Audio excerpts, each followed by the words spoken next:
Welcome to Pindar Poetry. We hope you learned something new. Start by organizing ingredients for the only way chili soup.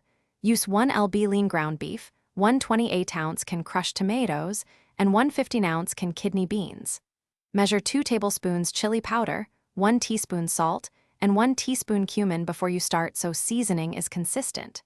Chop 1 medium onion and 2 cloves garlic, and have 1 cup beef broth ready. Rinse the beans if you prefer less sodium. Preheat a large Dutch oven over medium-high heat, and set a wooden spoon, measuring spoons, and lid within reach.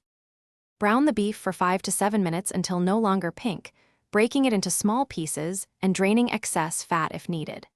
Add onion and garlic, cooking 2 to 3 minutes until translucent, then stir in spices including 2 tablespoons chili powder and 1 teaspoon cumin to bloom flavor.